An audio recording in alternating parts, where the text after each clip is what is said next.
اعوذ باللہ من الشیطان الرجیم بسم اللہ الرحمن الرحیم۔ آج ہم علامہ اقبال رحمۃ اللہ علیہ کی کتاب بانگ درا سے آپ کے سامنے ایک غزل لائے ہیں کہ جس کا نام زہد اور رندی ہے۔ علامہ اقبال نے اسے بظاہر تو اپنے ہمسائے جو کہ ایک مخصوص پرسنٹیج سے تعلق رکھتے تھے، ایک مخصوص طبقے سے ان کا تعلق تھا، ایک مخصوص ذہنیت کے حامل تھے، ان کے بارے میں یہ دراصل غزل لکھی ہے، مگر اس سے مراد اور اس سے مقصود اور علامہ اقبال کا مطلوب جو وہ ہر شخص ہے جو اس ذہنیت کا ہے، جو اس طبیعت کا ہے، جو اس طرح کے افکار کا حامل ہے۔ آئیے اب اس غزل کی طرف چلتے ہیں۔ علامہ اقبال نے ہم نے ویسے تو مولویوں سے اقبال بہت سنا ہے، مگر آج اقبال سے مولوی کے بارے میں سنتے ہیں کہ وہ اس بارے میں کیا نظریہ رکھتے ہیں اور کس فکر کے حامل ہیں۔ علامہ اقبال نے غزل کے شروع میں ہی ان کا تعارف ایسے کروایا ہے کہ ایک مولوی صاحب کی سناتا ہوں کہانی، تیزی نہیں منظور طبیعت کی دکھانی، یعنی کہ اپنی شاعری اور اپنا وہ چیز نہیں دکھانی، بس صرف مولوی صاحب کی کہانی سنانے میرا مقصود ہے۔ کہتے ہیں کہ شہرہ تھا بہت آپ کی صوفی منشی کا، اس مولوی صاحب کا کہ درویش ہونا بہت زیادہ مشہور تھا۔ کرتے تھے ادب ان کا عالی و ادانی، یعنی کہ ہر اعلیٰ اور ہر ادنا بندہ اس کا ان مولوی صاحب کا ادب کرتے تھے، ان کی درویش ہونے کی وجہ سے، ان کے مولوی صفت ہونے کی وجہ سے۔ کہتے تھے وہ مولوی صاحب کہتے تھے کہ پنہا ہے تصوف میں شریعت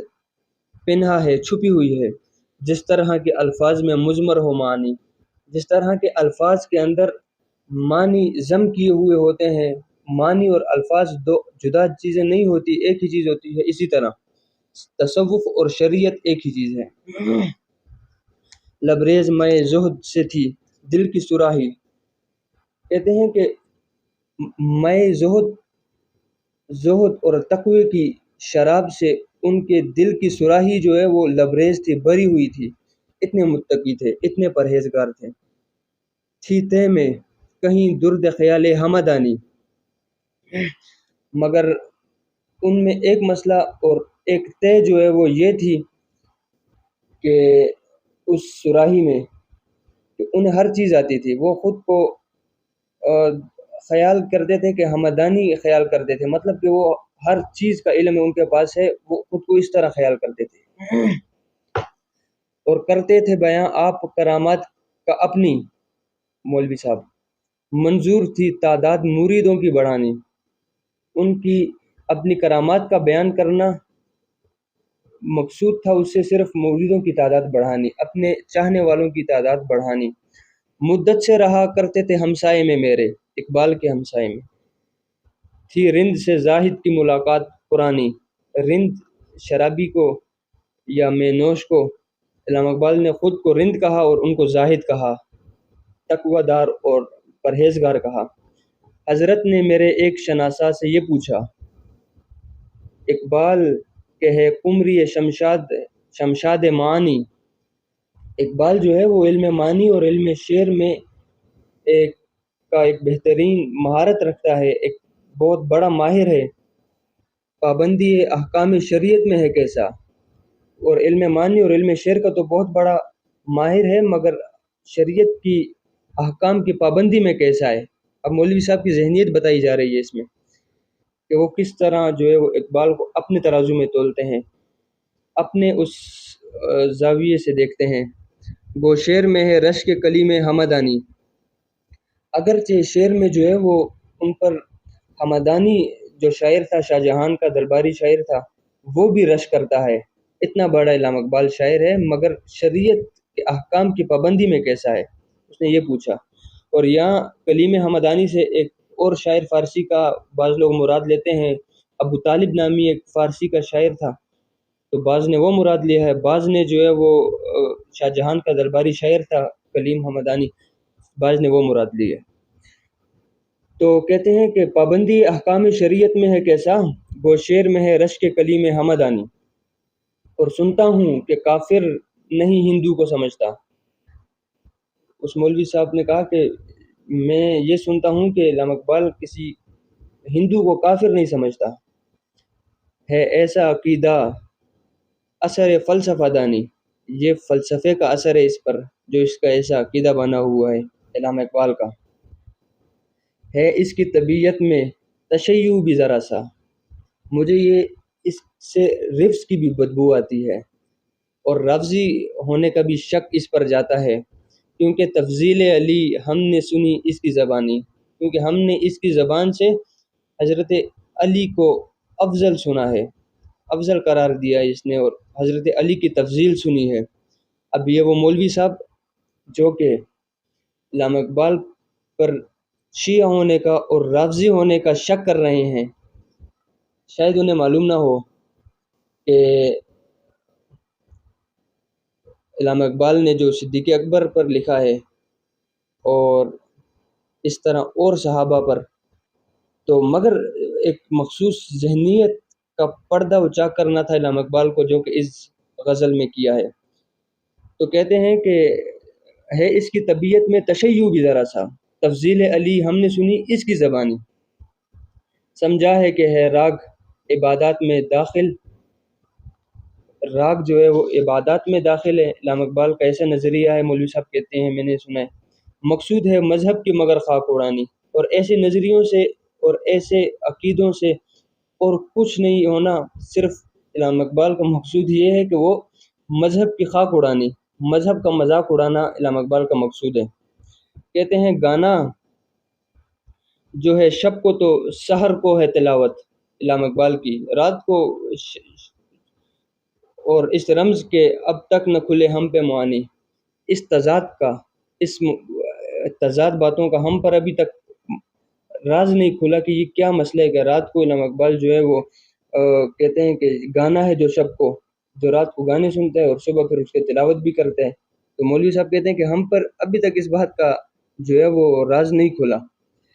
لیکن یہ سنا اپنے مریدوں سے ہے میں نے، بے داغ ہے مانند سحر اس کی جوانی، اور مجموعہ ازداد ہے اقبال نہیں ہے۔ ازداد سے مراد ضدیں، جیسے دن اور رات آپس میں ضدیں ہیں، اسی طرح مخالف چیزوں کے علامہ اقبال جو ہے وہ رات کو گانے بھی سنتا ہے، صبح تلاوت بھی کرتا ہے، اور اس طرح کی جو ہے وہ متضاد چیزوں کا مجموعہ اقبال کہلاتا ہے۔ دل دفتر حکمت ہے طبیعت خفتانی، دل جو ہے اس کا دفتر حکمت ہے، حکمت کی باتیں کرتا ہے، مگر طبیعت خفتانی، جنون کے آثار بھی اس میں نظر آتے ہیں۔ رندی سے بھی آگاہ، شریعت سے بھی واقف، یہ اس کو ہر چیز کا پتہ ہے، یہ شریعت سے بھی واقفیت رکھتا ہے اور ساتھ میں رندی سے بھی آگاہ ہے اچھی طرح۔ پوچھو جو تصوف تو منصور کا ثانی، اگر تصوف کے بارے میں اس سے پوچھ لو تو مولوی تو ہم ہیں، مگر لگتا ہے ایسے کہ منصور کا ثانی یہ ہے، اس کو سزائے موت دی گئی تھی، ان الحق کا نعرہ لگایا تھا۔ اس شخص کی ہم پر تو حقیقت نہیں کھلتی، ہوگا یہ کسی اور ہی اسلام کا بانی۔ وہ کہتے ہیں، مولوی صاحب کہتے ہیں کہ یہ جو شخص سمجھ میں نہیں آتا، یہ کسی اور ہی اسلام کو ایجاد کرے گا جس طرح کے اس کے عقائد و نظریات ہیں۔ القصہ، بہت طول دیا آواز کو اپنے، بہت لمبی انہوں نے گفتگو کی اور تقریر کی، تا دیر رہی آپ کی یہ نظم بیانی، آپ کی یہ خوش بیانی، آپ کا یہ کلام جو ہے وہ تا دیر رہا، بہت لمبا ایک اس نے جو ہے وہ ٹائم لیا۔ اس شہر میں جو بات ہو اڑ جاتی ہے سب میں، پھر چھڑ گئے میں نے بھی سنی اپنے احبا کی زبانی۔ اقبال کہتے ہیں کہ میں نے بھی جو ہے پھر مجھے بھی لوگوں نے آ کے بتا دی ہے، کیونکہ بات تو چھپی نہیں رہتی۔ ایک دن جو سر راہ ملے حضرت زاہد، مولوی صاحب علامہ اقبال کو راستے میں مل گئی، پھر چھڑ گئی باتوں میں وہی بات پرانی، جو ابھی علامہ اقبال پر انہوں نے باتیں کہی تھی وہ بات چھڑ گئی۔ فرمایا شکایت وہ محبت کے سبب تھی، مولوی صاحب نے کہا کہ مجھے جو آپ سے شکایت ہے وہ آپ کی محبت کی سبب تھی، کیونکہ ظاہر سی بات ہے جو آدمی جس کو جس کو محبت کرتا ہے پھر اس پر دل بھی دکھتا ہے اگر وہ اس طرح کا بدعقیدہ ہو جائے جس طرح مولوی صاحب نے کہا اور واقعی میں ہو جائے۔ تو مولوی صاحب آگے کہتے ہیں، فرمایا شکایت وہ محبت کے سبب تھی، تھا فرض میرا راہ شریعت کی دکھانی، آپ کو شریعت کی راہ دکھانے میرا مقصود تھا۔ میں نے یہ کہا کوئی گلہ مجھ کو نہیں ہے، یہ آپ کا حق تھا ذرا ہے قرب مکانی۔ اقبال کہتے ہیں میں نے کہا مجھے کوئی گلہ نہیں، آپ میرے ہمسائے میں رہتے ہیں، اس وجہ سے آپ کا حق بنتا ہے کہ آپ مجھے شریعت کی راہ دکھائیں۔ خم ہے سر تسلیم میرا آپ کے آگے، پیری ہے تواضع کے سبب میری جوانی۔ میں تو جس طرح بوڑھا انسان جھکا ہوا ہوتا ہے، میری جوانی بھی آپ کے سامنے اسی طرح جھکی ہوئی ہے، کیونکہ آپ کا مرتبہ بہت بلند ہے۔ گر آپ کو معلوم نہیں میری حقیقت، اب اقبال اپنی بات پر آئے۔ پیدا نہیں کچھ اس سے قصور ہمدانی، جو پیچھے خود کو ہمدانی سمجھ رہے تھے، علامہ اقبال نے شروع میں اس بات کی وضاحت کی کہ وہ خود کو ہمدانی سمجھ رہے تھے، یعنی ہر چیز کا علم ان کے پاس ہے۔ تو کہا کہ اس میں جو ہے وہ آپ کے علم کا قصور نہیں ہے کہ آپ کو معلوم نہیں میری حقیقت، میں خود بھی نہیں اپنی حقیقت کا شناسا، گہرا ہے میرے بحر خیالات کا پانی۔ بحر خیالات ذہن کا پانی، یعنی میری سوچیں بہت گہری ہیں، میں بہت گہرا سوچتا ہوں۔ مجھ کو بھی تمنا ہے کہ اقبال کو دیکھوں۔ اقبال کہتے ہیں میں نے ان سے کہا مجھ کو بھی تمنا ہے کہ اقبال کو دیکھوں، تو وہ کیا چیز ہے جو مجھے اتنا سوچنے پہ مجبور کرتی ہے اور اس قدر جو ہے وہ مجھے اوروں سے جدا رکھتی ہے۔ مجھ کو بھی تمنا ہے کہ اقبال کو دیکھوں کہ اس کی جدائی میں بہت اشک فشانی۔ کہتے ہیں میں نے اس اقبال کی جدائی میں بہت رویا ہوں میں کہ شاید اقبال مجھے مل جائے۔ اقبال بھی اقبال سے آگاہ نہیں ہے۔ مولوی صاحب کو کہا کہ اقبال جو ہے وہ بھی اقبال سے آگاہ نہیں ہے، اس کو بھی اقبال کا نہیں پتہ کہ اقبال کیا چیز ہے۔ کچھ اس میں تمسخر نہیں واللہ نہیں ہے، اور یہ باتیں میں مذاق نہیں کر رہا، یہ باتیں فی الواقع ہیں، بطور تمسخر نہیں ہے، بطور مذاق نہیں ہے، سنجیدہ ہو کے یہ بات کہہ رہا ہوں کہ مجھے بھی اپنے آپ کا پتہ نہیں ہے کہ اقبال کیا ہے۔ تو آج کی یہ غزل تھی جو کہ اقبال نے مولوی صاحب کے بارے میں اور اس طرح کے نظریات کے حاملین کے بارے میں کہی۔